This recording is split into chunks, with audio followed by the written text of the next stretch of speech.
자유케 하네 주의 자녀라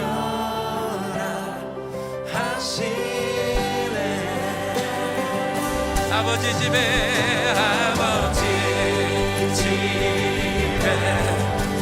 거할 곳이 주의 자녀라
노래하는 찬양보다 삶으로 고백되는 예배 나를 위한 예배하니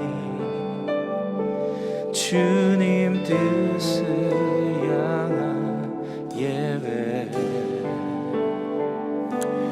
마음과 정성 다하여서 주 앞에 드려지는 예배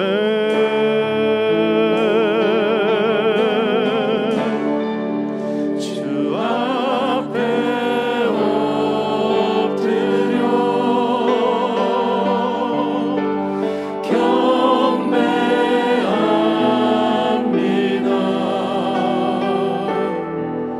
온전한 예배 내 맘의 예배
부활절 아침입니다. 귀한 부활절 예배 함께 하신 여러분 모두를 주의 이름으로 환영합니다.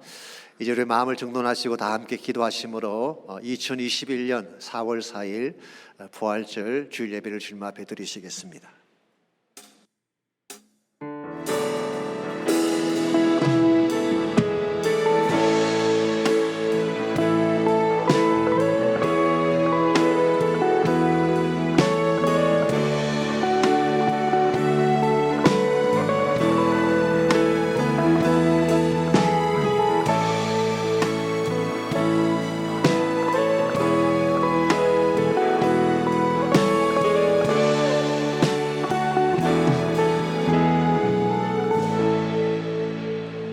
안식일이 다 지나고 안식 후 첫날이 되려는 새벽에 막달라 마리아와 다른 마리아가 무덤을 보려고 갔더니 큰 지진이 나며 주의 천사가 하늘로부터 내려와 돌을 굴려내고 그 위에 앉았는데 그 형상이 번개 같고 그 옷은 눈같이 희거늘 지키던 자들이 그를 무서워하여 떨며 죽은 사람과 같이 되었더라.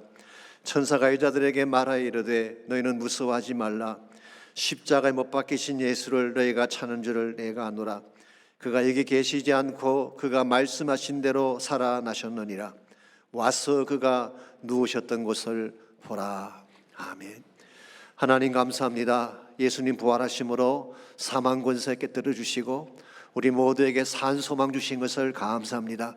이 시간 부활의 주님을 찬양하며 전심을 다해 예배할 때에 하나님 앞에 큰 영광이 되게 하시고 우리 심령 속에 살아계신 예수님을 경험하는 아름다운 시간 될 수 있도록 축복하여 주옵소서. 예수님의 이름으로 기도하옵나이다. 아멘.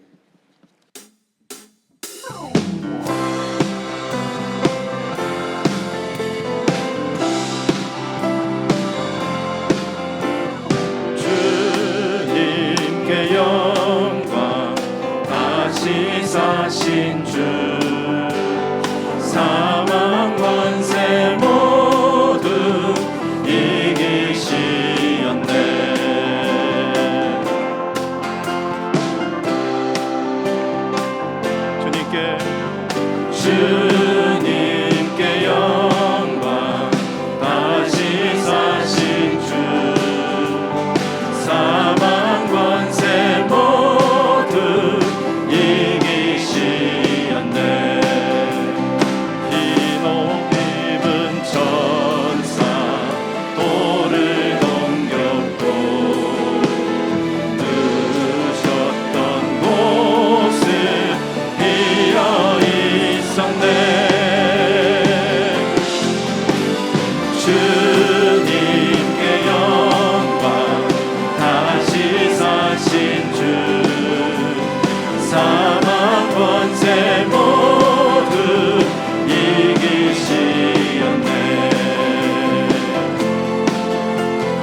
이 시간 먼저 크신 하나님을 우러러 경외하며 경배하기를 원합니다. 주님 앞에 죄인일 수밖에 없는 저희들을 위해 한 분 아들이신 예수님을 보내주시고 인간의 육신으로 감당할 수 없는 고난과 보혈의 피를 통해 우리의 죄를 담당하시고 다시 부활하시어 생명의 길을 우리에게 허락하신 주님, 우리 예수님을 찬양하며 나아가기를 원합니다. 주님은 2000년 전에 십자가 고난과 죽음을 준비하며 제자들을 가르치셨지만 그 중에 누구 하나도 주님의 심정을 알고 주님의 가르침을 바탕으로 온전히 설 자가 없었음을 압니다. 주님, 저희들도 그러한 자들임을 저희가 아오니 교만하지 않고 겸손하여 정말 날마다 하나님 앞에 무릎 꿇고 나아가는 자가 되게 하시옵소서. 정말 날마다 부활하신 예수님을 만나도록 허락하시옵소서. 예수님의 제자들이 부활하신 주님을 만나고 변하여 담대히 주님을 선포하며 복음을 전했던 것처럼 저희들도 날마다 주님을 만남으로 성령의 충만함 안에서 그렇게 살 수 있도록 인도해 주시기를 기도합니다. 세상에 썩어져가는 것들에 우리의 인생을 투자하는 것이 아닌 참된 가치에 투자하며 살아서 세상 끝날에 주님을 만나 뵐 때 부끄럽지 않고 수고했다 내 아들아 딸아 칭찬받을 수 있는 자들이 되도록 인도해 주시고 축복해 주시기를 기도합니다. 주님, 주님께 드려지는 이 예배가 얼마나 중요한지요. 이 예배가 저희를 살리는 생명 주님을 다시 한번 고백합니다. 이 예배를 통해 주님의 말씀을 듣고 주님을 배울 때 우리의 참된 자아인 영이 살아남을 압니다. 진리가 무엇인지, 참된 기쁨이 무엇인지, 어떻게 살아야 할지, 무엇을 해야 할지 이 예배를 통해 저희들이 깨닫고 행동하게 함을 고백합니다. 그러므로 예배를 생명처럼 여기고 주님 앞에 더욱 나오도록 저희를 인도해 주시고 주일 3부 예배도 더욱 부흥할 수 있도록 축복하여 주시기를 기도합니다. 주님, 지난 한 주간 애니 암스트롱 선교 새벽기도를 통해 교회 전체가 기도하였습니다. 어려운 시기에 더 어려운 선교지에서 주님의 사역을 위해 최선을 다하고 있는 선교사님들을 위로해 주시고 성령의 기름을 부어주시기를 기도합니다. 후방에 있는 저희들도 함께 기도하며 손을 더해 하나님께서 어떻게 역사하시는지 저희 모두와 선교사님 그리고 선교지의 성도님들이 목도할 수 있도록 인도하시고 주님의 신실하심을 찬양하는 모두가 될 수 있도록 하셔서 이 어려움이 오히려 복음을 놀랍게 전파하는 도구가 되고 축복으로 변하도록 이끌어 주시옵소서. 주님, 교회 내외의 연약한 지체들을 위해서 기도하기를 원합니다. 특히 우리의 자녀들이 힘들어하고 아플 때 참으로 그 부모의 마음이 어떨지 주님께서 아십니다. 주님, 이 시간에 저희가 함께 기도할 때 주님께서 그 연약한 지체들을 찾아가 주셔서 하나님을 외치는 자에게 하나님께서 어떻게 역사하는지 체험하게 해주시고 그 주님의 위로와 치료하심과 회복하게 하심으로 얼마나 그들을 주님께서 사랑하시는지 얼마나 귀하게 여기시는지 알도록 인도하여 주시옵소서. 여기 이 시간에 이 예배를 통해 머리 숙여 기도하는 모든 성도님들을 축복하여 주셔서 주님의 참된 사랑을 알게 하시고 또한 그 사랑을 잊지 않게 하셔서 날마다 주님의 사람으로 살아갈 때 그 인생들이 하나님으로 인해 빛나도록 인도해 주시기를 기도합니다. 이 모든 말씀을 살아계신 우리 구주 예수님 이름으로 기도드립나이다. 아멘.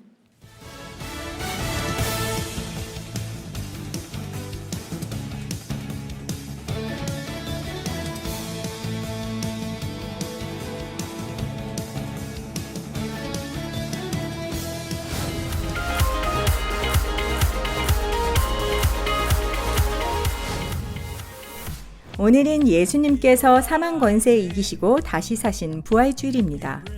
부활하신 주님을 찬양하며 부활의 능력으로 항상 승리하시기 바랍니다. 오늘 드리는 부활절 특별헌금은 애니 암스트롱 선교 헌금으로서 전액 선교를 위해 사용됩니다. 정성껏 준비하셔서 주일 헌금과 함께 드리시기 바랍니다.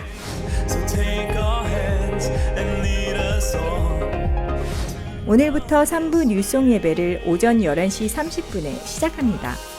주일 대면 예배에 참석하시는 성도님들은 반드시 마스크를 착용해 주시고 출입 시 손 세정과 발열을 체크해 주시기 바랍니다.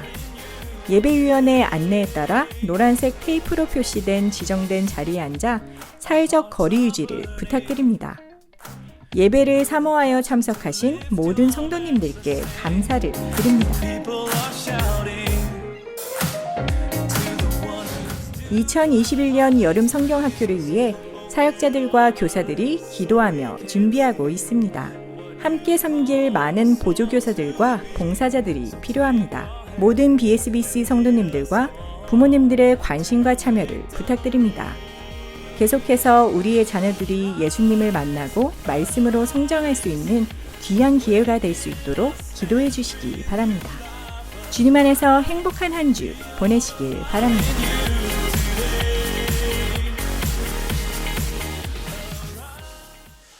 오늘 드려지는 부활절 헌금은 아신 대로 애니 암스트롱 선교 헌금입니다. 그래서 전액을 선교를 위해 사용할 것입니다. 헌금하실 때에 복음을 위해 헌신하는 그런 마음으로 정성을 다해 드려주시기를 바랍니다. 아울러서 주일학교 사역과 약물이 모임 이제 새롭게 시작해야 될 그런 시기가 된 것 같습니다. 그래서 우리 교사님들이나 또 사역자님들, 목자님들 새로운 마음으로 준비해 주시고 앞으로 차츰차츰 모든 사역들이 잘 열려질 수 있도록 그렇게 도와주시고 헌신해 주시기를 바랍니다. 오늘부터 3부 예배가 시작되는 거 아시죠? 우리 3부 예배 오셔서 또 함께 하나님 만나고 예배할 수 있기를 바랍니다. 우리 교회 나머지 광고들 잘 참여하셔서 함께 해 주시기를 바랍니다. 이 시간 드릴 헌물을 위해서 함께 기도하겠습니다. 하나님 감사합니다. 예수님 부활하셔서 우리 가운데 새로운 소망과 생명을 주신 것을 감사합니다. 살아계신 그 주님이 내 삶을 주도하게 도와주시고 우리 가정과 모든 삶의 여건들이 부활의 권세와 능력으로 새로워지며 회복되는 역사가 있도록 축복하여 주옵소서. 이 시간 하나님 앞에 소중한 예물을 드립니다. 정말 주의 부활을 축하하는 마음으로 정성을 다해 드리는 부활절 헌금을 하나님 흠량해 주시고 이 부활절 예물이 선기를 위해 쓰임받을 때에 많은 영혼들이 주께로 돌아오는 귀한 역사가 있게 하여 주시옵소서. 또 감사의 제목들과 주일 헌금과 11조 헌물과 모든 헌물들을 축복해 주셔서 주의 영광 위에 쓰임받는 존귀한 예물 되게 하여 주옵소서. 감사드리옵고 예수님의 이름으로 기도하옵나이다. 아멘. For almost 100 years, in big cities with 100 skyscrapers and tiny towns with one stoplight, on college campuses and Native American reservations, in churches too many to count, hundreds of thousands of men and women and boys and girls have made hundreds of thousands of life-changing decisions. Almost none of them knew her name, and yet she was there. Annie Armstrong lived more than 100 years ago. Only this one picture of her survives. History could have easily forgotten her. But Annie Armstrong is worth remembering. In the late 1800s, when most women had no voice, Annie was one of the first to speak up. First, for the urban poor in her hometown of Baltimore, and then for Southern Baptist missionaries around the world who desperately needed support. It was for these people that she helped start the National Women's Missionary Union. As its first executive leader, she gave women a platform in their local church, and in ways that they'd never done before. These women helped focus Southern Baptist attention on the hurting and the lost, and the missionaries trying to reach them.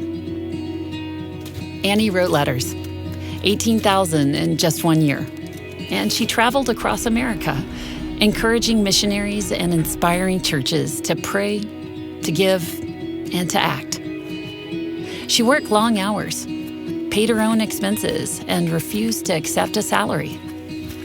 And in the darkest days of the Depression, right before she died, an offering was named after her. Today, the Annie Armstrong Easter Offering helps missionaries in the U.S. and Canada start new churches and meet needs through Compassion Ministries. Over the years, Southern Baptists have given more than $1 billion to that offering, and 100% of it, every penny, has gone straight to the mission field. There's still work left to do. The need is bigger than ever. And that's why, even though she lived more than a century ago, and even though only one picture of her survives, Annie Armstrong's influence lives on. Because today in North America, just as it's been from the beginning, anywhere a missionary is sent, every time a new church is born, anytime someone gives to her offering so that a lost person might be found, Annie is there. 산 소망으로 돌아오라. 호세아 14장 1절로 9절까지 말씀입니다. 이스라엘아, 내 하나님 여호와께로 돌아오라. 내가 불의함으로 말미암아 엎드러졌느니라. 너는 말씀을 가지고 여호와께로 돌아와서 아뢰기를 모든 불의를 제거하시고 선한 바를 받으소서. 우리가 수송아지를 대신하여 입술의 열매를 주께 드리리이다.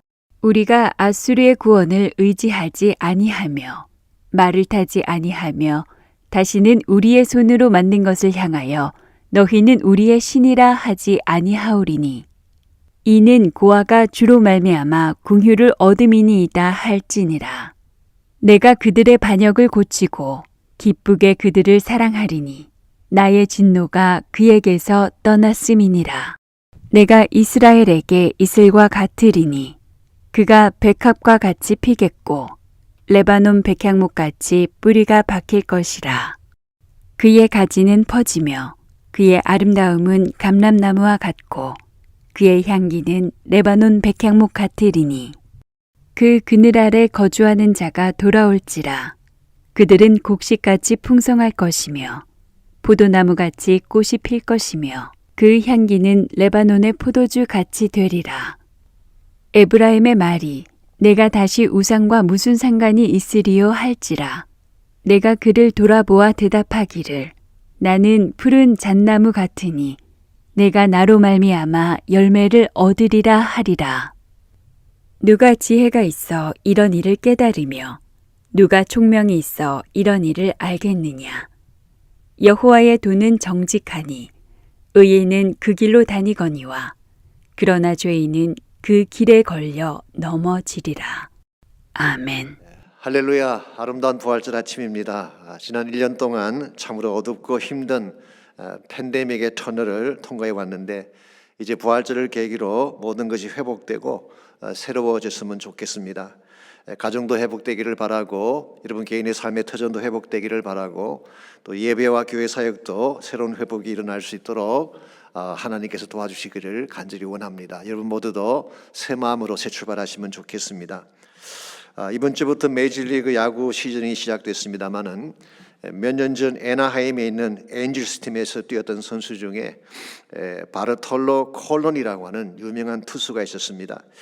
여러 차례 올스타에 뽑히기도 했고 2005년 시즌에는 20승을 거두면서 사이영상까지 수상했던 톱급 선수였습니다. 그랬는데 2007년도에 엘보와 어깨에 부상을 입게 되면서 그가 선수 생활에 큰 지장을 받게 됩니다. 수술은 잘 마쳤습니다마는 예정의 기량이 나오지 않는 것입니다. 형편없는 성적으로 수모를 당하다가 결국 NIM에서 퇴출을 당하고 보스턴에 트레이드되고 말았습니다. 그것도 메이저리그가 아닌 마이너리그에서 시즌을 시작하게 된 것입니다. 이와 같이 참담한 상황에 선 그에게 기자 한 사람이 질문을 했습니다. 지금 당신에게 가장 절실한 것 하나가 있다면 그것이 무엇입니까? 그때 콜런은 주저없이 딱 한마디로 대답했습니다. Recovery, 회복입니다 라는 대답을 했습니다. 여러분, 장기간 침체에 빠지고 고통당하던 선수에게 가장 절실한 것은 부상으로부터의 회복일 것입니다. 그래서라도 빨리 그 악몽 같은 부진을 털어버리고 일어서고 싶었을 것입니다. 이와 같은 회복에 대한 열망은 운동선수에게만 해당되는 것은 아닙니다. 우리 모두에게도 동일합니다. 왜냐하면 우리에게도 상하고 무너진 삶의 현실이 많이 있기 때문에 그렇습니다. 특별히 지난 1년 동안 우리는 팬데믹이라고 하는 전대미문의 고통을 겪어왔습니다. 팬데믹의 터널을 통과하는 동안 많은 사람들이 아픔과 좌절을 경험했습니다. 창살 없는 감옥 같은 상황 앞에서 답답해하기도 하고 심지어 우울증과 탈진 현상에 빠져서 고통을 당한 분들이 많았습니다. 어떤 분들은 가정의 위기 때문에, 어떤 분들은 관계성의 아픔 때문에, 어떤 분들은 경제적인 어려움 때문에 힘들어하고 고통을 겪었습니다. 심지어 어떤 분들은 육신의 질병 때문에 아픈 나날을 보낸 분도 계십니다. 이와 같이 무너진 우리 인생에는 회복이라고 하는 단어가 절실합니다. 뿐만 아니라 우리가 살고 있는 이 사회에도 회복이 필요합니다. 깨어지고 상한 부분들이 너무나 많기 때문에 그렇습니다. 지난 1년을 한번 회고해 보시기 바랍니다. 미국 사회 전체가 케이아스와 혼란 속에서 힘들어하지 않았습니까? 저는 지금까지 미국 생활하면서 통금 시간을 가진 것은 이번이 처음이었습니다. 한국에서도 70년대 이전이나 하던 것인데 자유의 맹주국이라는 미국에서 커퓨를 경험할 줄은 정말 몰랐습니다. 얼마나 상황이 복잡했으면 그런 일이 벌어졌겠습니까? 지금 진행 중에 있는 인종, 정오, 범죄를 보아도 참 암담합니다. 신문을 보신 분들은 아시겠지만 아틀란타 총격 사건에 대해서 미국의 우파 중 84%가 아무런 문제가 없다는 답변을 하지 않았습니까? 이건 굉장히 심각한 문제입니다. 여기에다가 평등법이니 마리화나 자유화니 동성애니 이 모든 것들이 미국 전반을 무너뜨리고 있습니다. 이와 같이 무너지는 미국에 필요한 것은 리커버리, 회복이라고 생각을 합니다. 심지어 우리가 속해 있는 교회에도 회복이 필요합니다. 왜냐하면 복음이 식어가고 영성이 침체되어 가고 있기 때문에 이런 측면에서 개인이든 사회든 국가든 교회든 We all need recovery. 우리 모두에게는 회복이 필요한 것입니다. 그런데 문제는 어디로 가야지 참된 회복을 얻을 수 있느냐는 것입니다. 아무리 회복에 대한 열망이 크고 회복을 갈망한다고 할지라도 바른 회복의 원천을 찾지 못한다면 우리는 회복할 수가 없는 것입니다. 이런 면에서 참된 회복의 원천이 무엇인지를 아는 것은 대단히 중요한 것입니다. 결론부터 말씀을 드리자면 참된 회복의 원천은 하나님 한 분밖에 없습니다. 그분만이 우리를 모든 절반 가운데서 건지시고 다시 살게 할 수 있는 유일한 산 소망이시기 때문에 그렇습니다. 참된 회복을 원한다면 하나님께로 나가야 되는 것입니다. 여러분과 제가 산 소망 되신 하나님께로 나아가서 참된 회복을 추구하게 되면 그때 주어지게 될 축복이 과연 어떤 것일까요? 오늘 주신 본문을 중심으로 이것을 함께 정리해 보려고 합니다. 오늘 같이 읽은 본문의 말씀은 호세아서의 마지막 결론 부분이죠. 지금까지 말씀드려왔습니다만 호세아서 전체 주제는 하나님의 언약에 대한 말씀입니다. 그리고 그 언약의 밑바닥에는 하나님의 무조건적인 사랑이 담겨져 있죠. 사실 하나님이 이스라엘을 선택하신 것은 그들이 잘나고 강대한 민족이었기 때문은 아닙니다. 애굽에서 종살이 하던 노예 아니었습니까? 근동 지역에서 가장 미약하고 숫자적으로도 작은 민족이었습니다. 그럼에도 불구하고 하나님은 마치 그들을 존귀한 신부같이 여기고 아내로 맞아들여 주셨어요. 그랬는데 그들은 어떻게 했나요? 고멜처럼 하나님을 버리고 우상을 선택해 떠나갔습니다. 그리고 하나님이 가장 싫어하는 악한 일들을 자행을 했습니다. 이와 같은 그들의 반항에도 불구하고 하나님은 그들을 버리지 못합니다. 이유가 무엇일까요? 그들을 사랑했기 때문입니다. 그래서 여러 차례 혹독한 심판을 말씀하시면서도 하나님의 본심은 그들을 건지시길 원하셨던 것입니다. 그래서 1절 말씀 보시게 되면 하나님은 마지막으로 다시 한번 그들에게 호소를 하고 있습니다. 아마도 이것이 마지막 호소이고 이 호소 뒤에는 더 이상 기회가 없을 것으로 생각합니다만은 1절 말씀 보시면은 하나님의 마지막 호소가 이렇게 소개가 되어 있습니다. 이스라엘아 내 하나님 여호와께로 돌아오라. 내가 불의함으로 말미암아 엎드려 졌느니라. 여호와께로 돌아오라. Return to the Lord. 이것이 그들을 향한 마지막 호소였습니다. 왜 호세아 선지자는 이것을 호소하고 있는 것일까요? 1절 하반부를 보시면 그 이유가 나와 있습니다. 내가 불의로 말미암아 엎드려졌느니라 라고 했죠. 이 엎드려졌다는 말은 downfall, 붕괴되었다 그런 뜻입니다. 킹 제임스 버전은 Thou hast fallen 그렇게 번역했습니다. 넘어졌다, 망하였다 그렇게 해석한 것입니다. 이것은 그들의 상태가 죽은 자와 같다고 하는 뜻입니다. 그 모양은 화려하고 활발하게 움직이니까 살았다고 말할지 모르지만 실상은 죽은 자들이었던 것입니다. 왜냐하면 하나님과 단절되어 있었기 때문에 그렇습니다. 하나님과 단절된 개인은 죽은 존재입니다.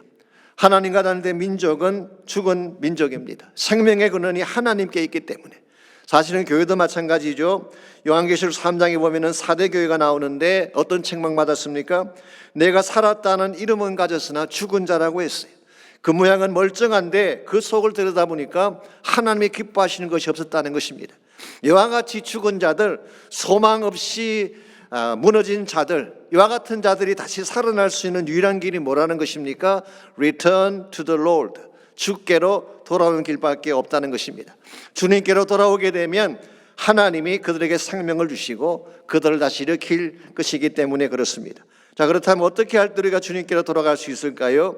2절과 3절을 보시면은 주님께로 돌아가는 방법이 제시가 되어 있습니다. 먼저 2절 말씀 읽습니다. 너는 말씀을 가지고 여호와께로 돌아와서 하려기를 모든 불의를 제거하시고 선한 바를 받으소서. 우리가 수송아지를 대신하여 입술의 열매를 주께 드리리이다. 여기서 말씀이라고 하는 것은 하나님 말씀을 의미한다기보다는 우리 입술의 고백을 의미하는 것입니다. 그래서 New Living Translation은 아예 이렇게 번역을 했습니다. Bring your confessions, 너희들의 자백을 가져오라, 그렇게 번역을 했습니다. 이것이 수송아지 대신 드리는 입술의 열매라고 오늘 성경은 말씀하고 있죠. 우리가 하나님께 돌아가는 첫 번째 스텝은 입술로 우리의 죄를 자백하는 것입니다. 잘못했습니다, 제가 죄를 지었습니다, 이 자백하는 것이 하나님께로 돌아가는 첫 단계이죠. 그러나 그것만으로 충분하다고 말할 수가 없습니다. 3절을 보시기 바랍니다. 두 번째 단계가 나와 있습니다. 우리가 아수르의 구원을 의지하지 아니하며 말을 타지 아니하며 다시는 우리 손으로 만든 것을 향하여 너희는 우리의 신이라 하지 아니하오리니 이는 고아가 주로 말미암아 긍휼을 얻었음이니이다 할지니라. 그동안 아수르를 향해 손을 내밀었는데 더 이상 아수르를 의지하지 않겠다는 것입니다. 그동안 손으로 만든 우상을 신이라고 경배를 했는데 더 이상 우상에게 절하지 않겠다는 것입니다. 쉽게 말하면 세상을 향했던 나의 삶, 금송아지를 향했던 나의 마음을 돌이켜서 이제 주님께로 나아가겠다는 것이죠. 이와 같이 우리 삶의 방향, 우리 마음의 방향을 턴하는 것을 회개라고 그렇게 말하는 것입니다. 오늘 본문에 의하면 입술의 자백도 필요하지만 우리 삶 자체가 하나님께로 턴해야지 참된 회개가 주어지는 것입니다. 이와 같이 이스라엘이 주께로 돌아오게 되면 그때 하나님은 어떤 역사를 그들에게 약속할까요? 5절 말씀이 그것을 소개하고 있습니다. 그가 백합화 같이 피겠고 레바논 백향목같이 뿌리가 박힐 것이라고 했어요. 다시 예전의 영광과 아름다움을 회복하고 백향목처럼 뿌리가 견고한 나라로 세움받을 것이라는 약속이었어요. 사실 이스라엘은 그동안 황폐한 불모지와 다름없었습니다. 왜냐하면 그들의 죄악 때문에 생명의 근원이 끊겨 있었기 때문입니다. 에스겔의 표현을 빌리자면 생기를 잃어버린 마른 뼈다귀와 같은 그런 민족이었습니다. 그랬는데 이제 다시 꽃이 피어나고 새 생명의 열매들이 맺히게 될 것이라고 하는 것입니다. 어떻게 했을 때에? 그들이 주께로 돌아갔을 때에. 저는 여기에 부활의 능력이 있다고 생각을 합니다. 죽은 자가 다시 살아나고 마른 뼈다귀가 생기를 얻고 죽었던 민족이 다시 일어나 하나님 군대가 되는 것, 이게 바로 부활 사건이죠. 오늘 성경은 이스라엘이 다시 새롭게 부활하여 일어날 것을 밝히고 있습니다. 그런데 이와 같은 부활 사건의 실제적인 주인공은 누구일까요? 오늘 본문을 비롯해서 구약 성경이 예고하고 있는 모든 부활 사건의 주체는 누구일까요? 신약에 나오는 예수 그리스도이십니다. 지난주에 서울의 권세에서 우리를 속량하신 것이 예수님의 십자가였다, 그렇게 말씀을 드렸는데 오늘 본문에서 메마른 땅에 백합꽃을 피게 할 능력, 이게 바로 부활의 생명력을 말하는 것입니다.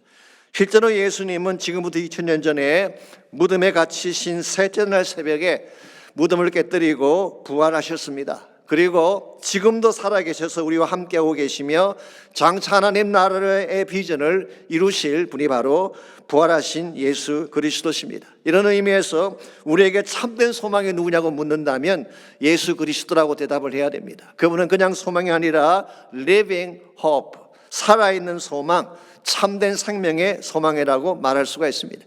여러분과 제가 정말 삶이 회복되어지고 생기를 얻기를 원한다면 이 부활하신 예수님을 만나야 돼요. 여러분 부활하신 예수님을 만나셨습니까? 어떤 분들은 부활 자체를 믿지 않는 분도 많이 계세요. 어떤 분들은 부활을 한 게 픽션인 줄 알고 소설인 줄 알고 생각하는 분이 많이 계시는데 아닙니다. 어떤 신학자는 부활을 신화다 그렇게 설명하기도 하고 막연한 가정이다 그렇게 소개하기도 하지만 성경 그렇게 말하고 있지 않습니다. 부활은 사실이에요. historical fact입니다. 실제로 예수님은 살아나셨고 지금도 살아계신 것이죠. 이 부활하신 이 예수님이 나의 부활하신 주님이 되셔서 내 인생을 주도하기 시작할 때 참된 차원의 회복이 일어나는 것입니다. 이런 의미에서 여러분 어떻게 하면은 산소망이신 주님께로 나아가서 그 예수를 만나고 부활하신 주님을 통해서 참된 차원의 기쁨과 회복을 누릴 수 있을지 오늘 본문 소개해 보시게 되면은 우리가 부활하신 예수님을 만나고 주님께로 돌아오게 되면 누리게 될 몇 가지 축복들이 오늘 본문에 잘 소개가 되고 있습니다. 먼저 주께로 돌아가게 되면 첫 번째로 관계성의 회복을 누릴 수가 있게 됩니다. 예수님 만나면 하나님과의 관계가 회복이 되어지는 것입니다. 4절을 보시기 바랍니다. 그들이 여호와께로 돌아왔을 때 누리게 될 첫 번째 축복을 이렇게 소개하고 있습니다. 내가 그들의 반역을 고치고 기쁘게 그들을 사랑하리니 나의 진노가 그에게서 떠났음이니라 그렇게 말씀하셨어요. 여기 반역, rebellion 이것은 대적하는 마음을 말하는 것이죠. 개역 한글 성경에서는 패역이라고 번역을 했습니다. 하나님께 대어드는 사악한 반항심을 말하는 것입니다. 이와 같은 반항심이 우리 마음에 있게 되면 하나님 만날 수가 없어요. 이것을 먼저 처리해야지 하나님과의 관계가 건강하게 되는 것입니다. 이와 같이 우리가 하나님께 나아가서 우리 안에 있던 이 반역의 마음, 패역의 마음들을 다 토해내면 하나님께서 깨끗하게 치유를 하십니다. 이걸 치유하신 후에 그 다음 일어날 사건이 기쁘게 그들을 사랑하리라 그랬어요. 기쁘게 사랑한다는 이 말의 뜻은 하나님이 willingly, freely 우리를 사랑하신다 그런 뜻입니다. 사실 하나님 사랑은 언제나 흐르고 있었죠. 다만 그들의 죄악 때문에 사랑이 막혀 있었던 것 뿐인데 이 죄악을 치워버리고 나니까 다시 하나님의 사랑이 흐르게 된다는 뜻입니다. 여러분 하나님의 사랑이 다시 가슴 속에 임하기 시작하고 그 사랑을 누리는 것이 얼마나 큰 축복인지 아십니까? 사실 인생의 모든 문제가 이 사랑의 결핍에서 오는 것입니다. 자녀들이 빗나가는 것 사랑의 결핍에서 오는 것입니다. 나의 자존감이 상실되고 쉽게 상처받는 이유도 사랑의 결핍 때문이라고 할 수가 있습니다. 그러므로 모든 걸 다 가져도 사랑을 잃어버리게 되면 고아가 되는 것입니다. 아무리 많은 것을 가져도 고독하고 외롭고 버림받은 존재처럼 살게 되는 것, 이것이 바로 사랑 없는 인생의 불행입니다. 그런데 실제 오늘 본문의 이스라엘 백성을 보게 되면요, 이들이 그동안 그렇게 살아왔던 것 같습니다. 3절 하반부에 보시면은 그들이 아수르와 우상 숭배에서 돌아서면서 고백했던 말씀이 하나 나옵니다. 이는 고아가 주로 말미암아 긍휼을 얻음이니이다. 이게 그들의 고백이었어요. 영어 성경 봤더니요, For in you alone, 오직 당신 안에서만 the fatherless find compassion.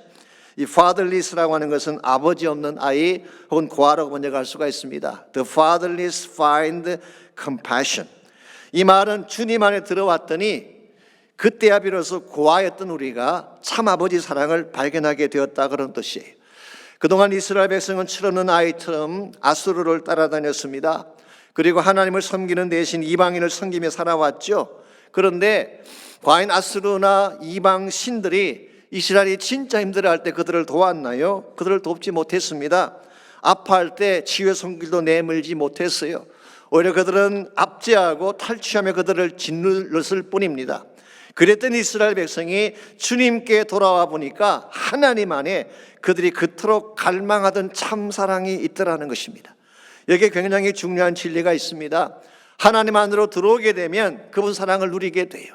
그 사랑을 누릴 때에 참된 차원에서의 기쁨을 가질 수가 있는 것입니다. 세상은 우리에게 진정한 차원의 사랑을 제공할 수가 없습니다. 세상은 조건적인 사회이고 이익 사회이기 때문에 필요할 때는 우리에게 다가오지만 우리가 연약한 자가 되면 가차없이 버리는 것이 세상의 인심이죠. 그래서 우리가 세상 따라다니다 보면은 상처받고 힘들어지게 되는 것입니다. 그러나 우리 하나님은 다릅니다. 하나님 우리를 사랑하시는 아버지이기 때문에 어떠한 경우라도 우리를 버리지 않고 우리를 잘 챙겨주시는 것입니다. 여러분의 삶이 참된 차원에서 행복을 누리고 기쁨을 누리기를 원한다면 이 아버지 사랑 안으로 들어오셔서 아버지 사랑을 누려야 되는 것입니다. 여러분 잘 아시는 영화 중에 닥터 지바고라는 유명한 영화가 있죠. 오마 샤리프라고 하는, 사실 이 사람은 이집트 배우인데요. 이집트 배우가 주연한 아주 대작이었습니다. 저도 오래전에 그 영화를 봤던 기억이 있습니다만은 그 영화 마지막 장면에 보게 되면요, 이 장군과 타냐라고 하는 어린 소녀가 대화하는 장면이 나옵니다. 장군이 아이에게 묻습니다. 어떻게 하다가 아버지와 헤어지게 됐느냐? 그때 타냐가 대답을 합니다. 혁명의 와중이라 거리는 불이 나고 혼잡한 통에 그만 아버지를 잃어버렸습니다. 그때 장군이 다구치죠. 헤어지게 된 진짜 이유가 그것이냐? 진짜 이유를 말하라고 다구칩니다. 그때서야 타냐는 차마 입 밖에 내고 싶지 않았던 말을 토해냅니다. 사실은 아버지가 손을 놓아버렸습니다.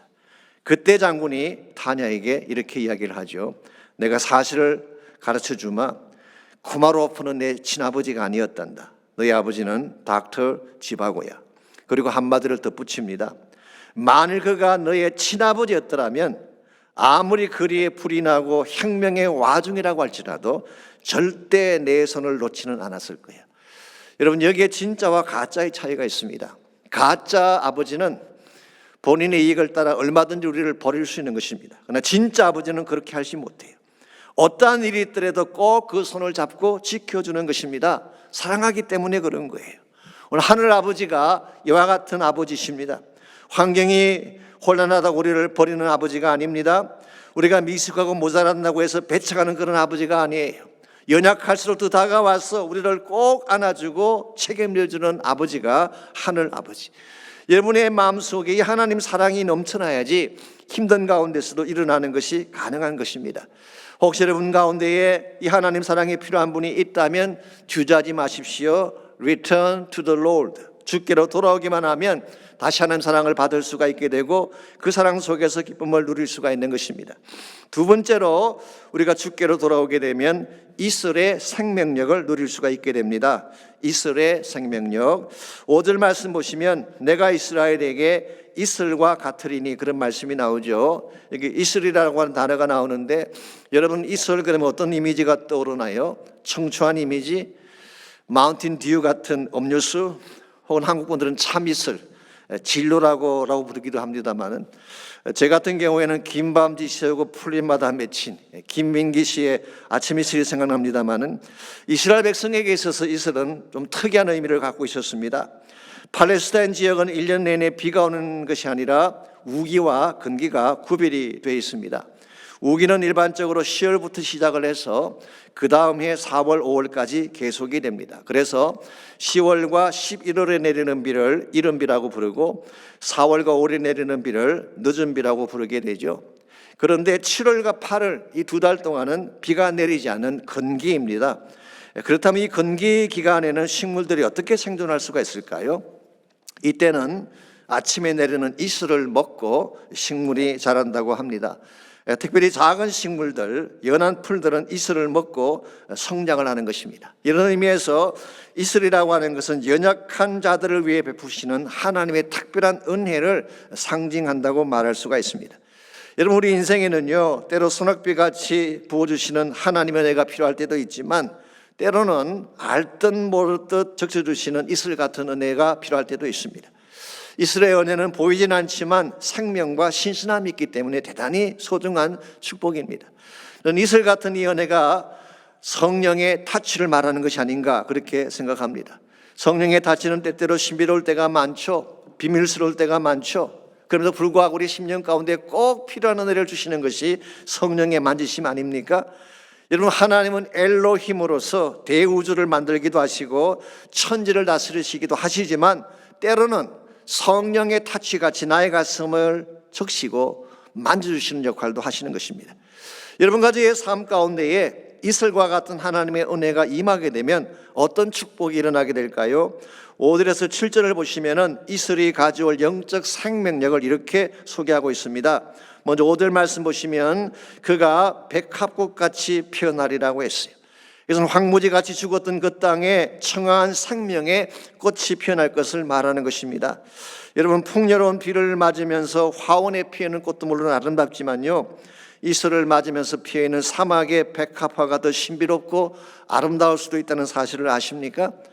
그래서인지 모르겠습니다만은 maybe 마태복음 6장에서 예수님께서 솔로몬의 모든 영광이 들의 백합화보다 못하다 그 말씀하신 이유가 여기 있는지도 모르겠어요. 인위적으로 만들어 놓은 뷰리, 만들어진 아름다움보다도 자연 속에 피어있는 꽃이 더 아름답다. 이게 주님의 관점이었던 것 같습니다. 어쨌든 간에 황폐한 땅이었던 이스라엘에 백합꽃이 피어나는 축복. 두 번째로 레바논의 백향목같이 뿌리가 박힐 것이라고 했습니다. 이 백향목은 소나무과에 속하는 시더이죠. 근데 뿌리가 깊고 곧게 자라기 때문에 재질이 단단하고 높은 키로 성장을 합니다. 그래서 일반적으로 성전이나 궁전을 지을 때 가장 많이 사용하는 나무가 백향목입니다. 이것은 이스라엘 백성이 다시 견고한 나라가 되어서 일어서게 될 것을 말씀하는 것입니다.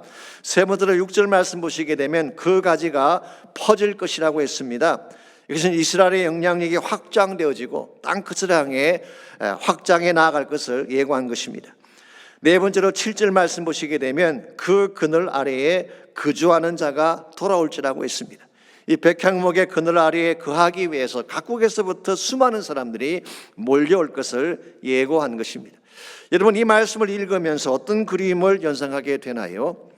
아니, 실제적으로 여기에 나열된 이 모든 것들이 언제 어떻게 성취가 되는 것일까요? 많은 복음주의 신학자들은 이 말씀을 메시아닉 킹덤에 대한 예언으로 보고 있습니다. 즉 예수님께서 오셔서 이룩하게 될 하나님 나라에 대한 비전으로 본 것입니다. 이 도널드 가트리가 쓴 The New Bible Commentary가 있습니다. 그 카멘터리를 보게 되면 호세아 14장의 타이틀을 이렇게 붙였어요. The Gospel of Grace, Beauty of New Ephraim. 이프레임은 에브라임을 말합니다. 은혜의 복음, 그리고 새 에브라임의 아름다움, 그렇게 챕터 14의 타이틀을 붙였어요. 이건 굉장히 의미심장한 제목입니다. 오늘 이 말씀 전체가 복음을 담고 있다는 메시지죠. 예수님께서 오시게 되면 성취하게 될 하나님 나라의 비전, 하나님 나라의 아름다운 열매들을 오늘 본문을 통해서 소개하고 있는 것입니다. 이런 측면에서 여러분과 저는 오늘 본문을 보는 가운데에 장차 도래하게 될 부흥의 새날을 앙망할 수 있어야 됩니다. 복음의 꽃이 피어나고 사랑의 향기가 온 땅을 진동하고 마치 길게 뻗어나가는 가지처럼 열방을 향해 하나님 나라가 이루어져 나가는 꿈을 보아야 된다는 거예요. 그래서 열방이 주께로 돌아와 춤추며 찬양하는 그날을 바라보아야지 참된 비전의 사람으로 살아갈 수가 있는 것입니다. 그런데 이 비전이 아무리 아름다워도 아무리 풍성해도 우리 힘만으로 이것을 이룰 수가 없습니다. 그래서 오늘 성경은 다시 강조합니다. Return to the Lord. 주께로 돌아와야 가능하다는 것입니다. 주님께로 돌아오게 되면 하나님께서 아침 이슬 같은 성령을 부어주시게 되고 이 성령의 이슬을 받아야지 개인도 살아나게 되고 교회도 살아나게 되고 하나님의 나라도 살아나게 된다, 그런 뜻이에요. 이런 의미에서 이슬은 굉장히 중요한 축복을 많이 내포하고 있습니다. 참고로 구약 성경에 보시게 되면요, 이슬과 관련된 말씀들이 많이 나오는데 제가 몇 가지만 소개해드리자면 출애굽기 16장 13절에 보면 만나가 내릴 때에 새벽 이슬과 함께 내렸다는 말씀이 나와요. 이 만나는 말씀을 상징하는 것인데요, 참된 말씀의 축복은 이슬과 함께 주어진다는 사실. 여러분, 성경을 보시다 보면은 때로 딱딱하게 느껴지고 보기 힘든 때가 있잖아요. 그런데 성령의 이슬이 임하면 꿀송이 같이 달게 변하는 것입니다. 이게 성경 말씀을 읽는 굉장히 중요한 비결 중에 하나입니다. 이사야 26장 19절에 보시게 되면 주의 이슬은 빛난 이슬이니 땅이 죽은 자들을 내놓으리라 그래서 이게 바로 생명의 능력, 부활의 능력이 성령에 있음을 말하는 것입니다. 시편 110편 3절을 보게 되면 주의 권능의 날에 주의 백성이 거룩한 옷을 입고 즐거이 헌신하니 새벽 이슬 같은 주의 청년들이 죽게 나오는도다. 청년 세대를 일으키는 힘이 어디 있다는 것입니까? 하나님 나라의 군대를 일으키는 힘이 성령에게 있다는 사실을 밝히고 있습니다. 이와 같이 놀라운 것이 성령의 이슬인데 어떻게 성령 받지 않고 참된 회복과 부흥을 기대할 수가 있겠습니까? 성령의 타치 없이 어떻게 제자눈이 열매를 맺으며 성령의 타치 없이 어떻게 예배가 부흥하며 무엇보다 성령의 타치 없이 어떻게 복음 운동이 일어날 수가 있겠습니까? 여러분과 제가 진실로 복음의 부흥을 앙망한다면 성령 앞으로 돌아와야 되는 것입니다. 이슬 같은 성령이 나의 마음을 만지게 해달라고 기도하시기 바랍니다. 이슬 같은 주의 성령이 하나님의 교회를 덮어달라고 기도하시기를 바랍니다. 복음이 다시 살아날 수 있도록 우리 모두가 성령 받게 해달라고 기도하셔야지 이 시대의 복음이 다시 회복되는 것입니다. 아신 대로 요즘 한국교회가 굉장한 침체 가운데 있다고 말하지 않습니까? 어떤 분들은 거의 끝났다 그렇게 비관적으로 말씀하는 분도 계시는데요, 물론 저는 거기에 동의하지 않습니다. 문제가 어디 있는 것 같습니까? 복음에 문제가 있는 게 아니에요. 복음에는 문제가 하나도 없습니다. 복음은요, 2000년 전에도 복음이었고 지금도 동일한 복음이에요. 예나 지금이나 복음 안에는 십자가 사랑이 있습니다. 그리고 복음 안에는 부활의 능력이 있습니다. 복음 자체에 문제가 있는 거 아니에요.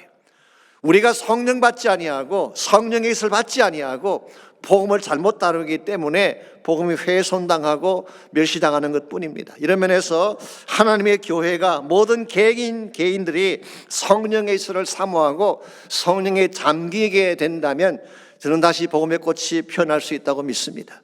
얼마든지 부흥은 다시 시작될 수가 있는 것입니다. 이런 면에서 오늘 성경이 말씀하고 있는 이슬 같은 하나님의 은혜, 이슬 같은 성령의 은혜를 간구하시고 성령의 능력 앞에 나오시기 바랍니다. 이와 같이 말랐던 우리 인생이 주님께로 돌아오게 되면 1차적으로는 하나님 사랑을 누릴 수가 있게 되죠. 두 번째는 이슬 같은 성령의 은혜를 통하여 생기를 얻게 되는 것입니다. 마지막 세 번째로 주께로 돌아오게 되면 상록수의 축복을 누릴 수 있게 됩니다. 변치 않는 주님의 임재를 말하는 것입니다. 8절 말씀 보겠습니다. 에브라임의 말이 내가 다시 우상과 무슨 상관이 있으리요 할지라 내가 그를 돌아보아 대답하기를 나는 푸른 잣나무 같으니 내가 나로 말미암아 열매를 얻으리라 하리라. 여기 보시면 나는 푸른 잣나무 같다는 말씀이 나오죠. 이 잣나무라고 하니까 여러분이 생각하시는 잣, 수정과에 동동 뛰어먹는 잣을 생각할지 모르지만 오늘 성경 그런 나무를 말하는 게 아닙니다. 영어 성경 보시게 되면 Green Pine Tree라고 번역을 했어요. 푸른 소나무라는 뜻입니다. Good News Translation은 이것을 Evergreen Tree라고 번역했어요.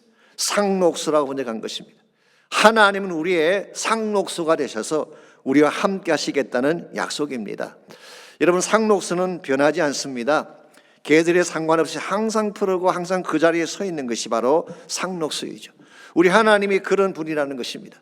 하나님은 변함이 없으세요. 봄, 여름, 가을, 겨울 계절이 바뀌어도 언제나 푸른 모습으로 언제나 그곳에 계셔서 우리의 버팀목이 되어주시는 하나님, 이게 얼마나 큰 축복인지 아십니까? 솔직히 말씀을 드려서 우리 인간은 그렇지가 못해요. 계절 따라 변하는 것이 인간의 속성입니다. 인생의 봄날에는 우아한 모습으로 달려오지만요, 인생의 겨울이 찾아와 보세요. 떠나가는 것이 보편적인 인간의 심리죠. 그래서 우리가 섭섭해하고 상처를 받는 것입니다. 하나님은 그렇지가 않습니다. 하나님은 evergreen tree, 언제나 싱싱하고 언제나 내 곁에 계셔서 나를 도와주시는 하나님. 여러분이 상록수 되신 하나님에게 삶의 거처를 두고 그분을 여러분 삶의 주인 삼아야지 여러분 인생이 흔들리지 않게 되는 것입니다. 설사 실패를 하고 잘못된 길로 간다고 할지라도 상록수인 하나님께로 돌아오게 되면 회복이 가능하고 하나님의 사역사를 경험할 수가 있게 되는 것입니다. 그러므로 키는 return to the Lord, 주님께로 돌아오는 것입니다. 제가 얼마 전 받았던 이메일에서 본 간증 하나를 소개해드리고 오늘 말씀을 맺으려고 합니다. 김의신 박사가 쓴 글인데요, 아신 대로 이분은 휴스턴에 있는 MD 앤더슨 그 암센터에서 오랫동안 종신교수로 사역하던 분 아닙니까? 최고 의사의 두 분이나 뽑힐 정도로 유명한 분이신데요, 그런데 이분이 의학적으로 설명할 수 없는 케이스를 20번 이상 보았다는 간증을 하셨어요. 저 기적을 보았다는 것입니다. 예를 들면 이런 것입니다. 어떤 환자 한 사람을 병원에서 포기를 하고 호스피스로 보냈습니다. 그 말은 죽음을 준비하라 그런 뜻이죠. 근데 호스피스로 내려간 그 환자가 시간이 지나갔는데도 안 돌아가시는 거예요. 한 달이 지나고 두 달이 지나고 세 달이 지나가도 여전했습니다. 이분이 난소암 4기 판정을 받은 여자분이신데요. 다시 검사를 해보니까 암은 그대로 있습니다. 그런데 그 암이 활동을 안 하는 거예요. 그래서 18년째 돌아가시지 않고 살고 있는 케이스를 소개하셨어요. 이건 저의 말이 아닙니다. 제가 하는 말이라면 혹시 뻥친다 그렇게 말할지 모르겠지만요, 세계적인 암 전문가가 하시는 말이기 때문에 신뢰해도 괜찮은 것입니다. 그런데요, 이와 같은 케이스에는 꼭 공통점이 하나 있대요. 항상 하나님으로 가득 차 있다는 공통점이 있어요. 생각도 마음도 시간도 하나님으로 가득 차 있기 때문에 암을 생각할 텀이 없대요. 여러분이 많이 암을 가지셨을 때요, 밤낮으로 암을 묵상한다든가 따지고 계산하고 분석하게 되면요, 암이 우리를 삼키게 되어 있습니다. 그런데 암 자체를 내려놓고 하나님을 붙들게 되면 치유가 일어나고 생기가 회복되는 것입니다. 이런 의미에서 우리가 무슨 일을 당하든지 주어진 문제에 집중하면 안 되는 것입니다. 문제에 집중하면 그 문제가 우리를 삼킬 가능성이 많지만 하나님께 집중하고 그분께 모든 것을 내어드리면 하나님이 일하기 시작하세요. 그때 생명의 역사가 일어나고 새 축복의 아침이 찾아오는 것입니다. 그러므로 사랑하는 성도 여러분, 키는 하나님이에요. Return to the Lord. 어떠한 인생이든지 어떠한 실패한 인생이든지 하나님께로 돌아오면 회복과 치유가 가능합니다. 심지어 죽은 영혼까지도 하나님께로 돌아오게 되면 새 생명을 얻게 되고 영원한 구원의 자리까지 이르게 되는 것입니다. 왜냐하면 우리가 돌아가야 될 그 하나님은 우리의 산소망 대신 살아계신 하나님이시기 때문에 그렇습니다. 저는 이 아침 여러분 한 분 한 분이 하나님께로 나오는 시간이 있기를 바랍니다. 그분은 언제나 여러분을 사랑하는 아버지세요. 여러분을 위해서라면 무엇이든지 아낌없이 주실 수 있는 분입니다. 그 아버지 하나님 앞으로 나와서 하나님을 붙들 때에 잃어버리던 마음들도 회복이 되어지게 되고 상처도 치유가 일어나기 시작하는 것입니다. 뿐만 아니라 그 하나님은 부활의 능력을 가지신 생명의 하나님이 되십니다. 그 하나님 여러분 인생의 주권자로 삼으실 때에 여러분 안에 있는 모든 어둠과 저주가 떠나가는 것입니다. 혹시라도 코로나가 남겨놓은 어둠이 남아있다면 부활의 예수 그리스도의 이름을 붙잡고 기도하시기를 바랍니다. 이 모든 어둠이 떠나가게 하시고 새날이 밝아오게 해달라고 기도하시기 바랍니다. 또한 하나님은 여러분에게 새벽 이슬 같은 성령의 축복을 부으신 하나님이에요. 메마른 우리 심령 가운데 성령이 임하게 되면 다시 백합꽃이 피어나게 되고 아름다운 역사들이 일어나게 되는 것입니다. 그러므로 이 시간 여러분 기도할 때에 참 소망 되신 예수 그리스도의 이름을 붙잡고 그분의 능력을 신뢰하고 담대하게 믿음으로 선포하며 기도하시기를 바랍니다. 내 마음 가운데 임재해달라고 기도하십시오. 성령의 권세와 능력을 부어달라고 기도하시기 바랍니다. 이제부터는 세상 바라보지 아니하고 주님만 바라보겠다는 결단과 헌신을 가지고 기도하시기를 바랍니다. 우리 다 같이 한 목소리로 함께 우리 기도하겠습니다. 살아계신 하나님 감사합니다. 죽을 수밖에 없는 우리에게 죄악으로 말미암아 멸망받아야 마땅할 우리에게 예수님 보내어주시고 십자가 보혈을 통하여 우리를 깨끗하게 하신 뿐만 아니라 부활의 권세를 통하여서 다시 살게 하신 것을 감사합니다. 우리 심령 가운데 부활의 예수님 존성합니다. 부활의 주님 나의 마음을 만져주시고 나의 심령을 새롭게 변화시켜 주셔서 참 하나님 나라 백성답게 아름답게 살 수 있도록 은혜를 베풀어 주옵소서.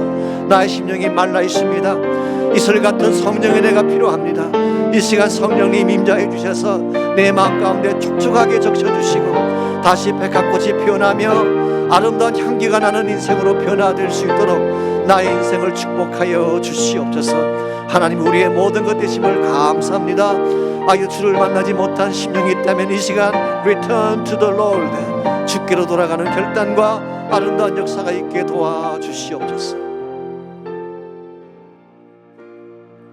그 크신 자비 증량 못하리 한없는 은혜 경험 못해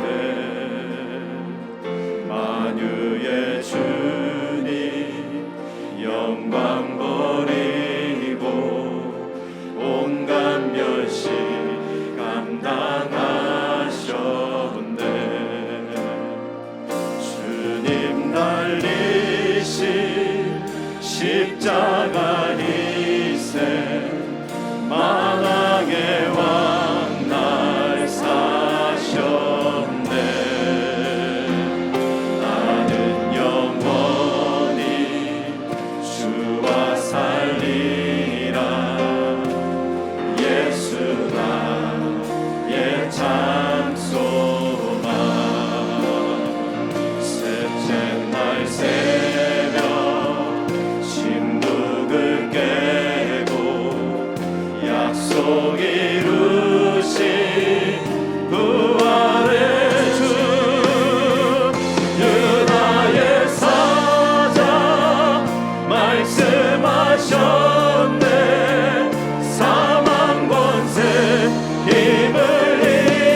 이제는 사흘 만에 부활하신 산소망 되신 예수 그리스도의 은혜와 독생자도 아낌없이 이 땅의 죄를 위해 보내주신 하늘 아버지의 거룩하신 사랑과 이 시간 우리 심령 속에 내주하시며 우리를 날마다 새롭게 하시며 복음 위에 능력 있게 하시는 성령님의 아름다운 역사가 이 시간 주님 앞에 나와 주님을 찬양하고 예배하고 부활의 영광을 선포하며 돌아가는 모든 사랑하는 주의 백성 한 분 한 분에게 그들의 가정과 삶의 터전과 자녀들과 자손들 위해 이제로부터 항상 함께하여 주시기를 살아계신 예수님의 이름으로 간절히 축원하옵나이다. 아멘.